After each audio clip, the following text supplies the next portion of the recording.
Does vaping cause mouth rot? Here's what the science actually is and what's just scare tactics. Like, I don't need to tell you that smoking cigarettes is very bad for your oral health. So it's linked to everything from cavities to oral cancer. But is that true of nicotine in a different form, vaping? No, here's the thing. The science does actually suggest that vaping is better than smoking. And you're probably not shocked by that, but there are still ingredients in vaping that can be potentially harmful. But within that nicotine juice, it is not just nicotine and water, it's also things like nanoparticles and potentially heavy metals. Like, are the effects bad enough to cause things like mouth rot? Well, here's what we actually know. So first, we do see that vaping is linked to things like gum disease. So it's linked to gum inflammation and even things like bleeding of the gums.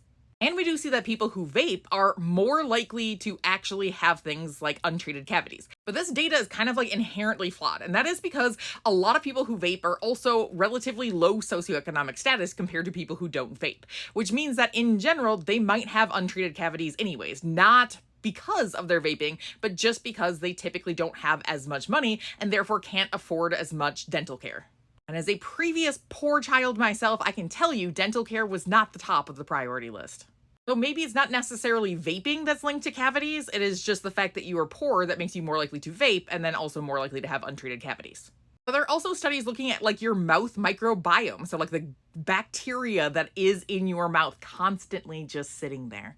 And what we see is that, yeah, there is actually a difference between the microbiome of people who do not vape, so never smokers, people who vape, and people who use cigarettes. And so they kind of have consistencies with both groups. So they're not as bad as the tobacco smokers, but they do have some similarities there. So it's kind of an in-between thing. Like you have not smoking, best for you, vaping, probably not great for you, but definitely not as bad as cigarettes are. And there's another study that says that about 20% of people who vape, so 1 in 5, might experience these kind of mouth sores. These mouth sores are relatively rare otherwise, but it seems like maybe vaping is actually changing the pH of your mouth, which makes it more likely for you to develop them.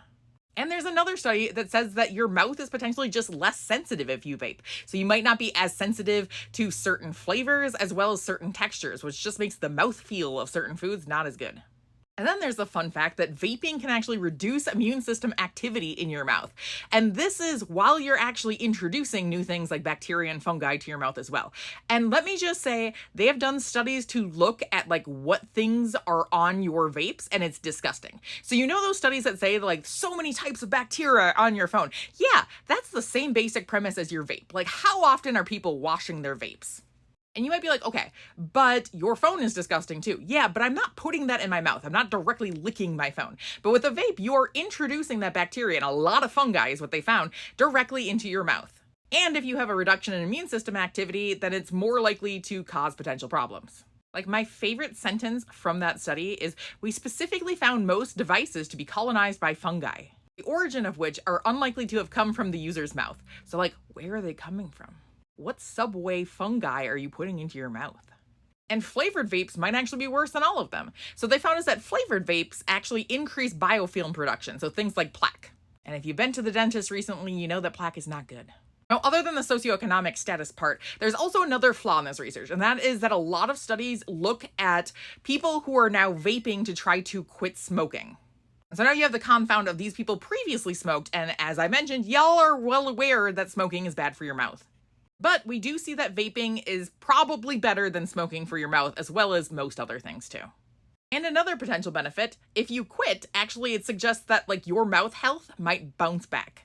Your doctor has probably been warning you about vaping as well as smoking, rightfully so. But we also see that vaping should be something that you warn your dentist about. Because weirdly, there have been some studies that suggest that vaping can increase the risk for sedation, especially for dental procedures. So yeah, you're probably going to get a little bit of a talking to, but you should definitely let your dentist know that you vape. But once again, we don't have enough research on this. So vaping is relatively new in kind of our societal history, and it has been increasing rapidly, which means that these studies are starting to come out, but we don't have near enough information to say that like vaping is terrible for your mouth. And then add into this equation that a lot of people who are vaping are actually relatively young, so young adults, if not adolescents, which means that they have years ahead of them. It's hard to quit vaping. A lot of people don't end up being able to do that. So they're going to be vaping for a while, which means that they're probably going to see some of the long-term effects that we don't know exist yet.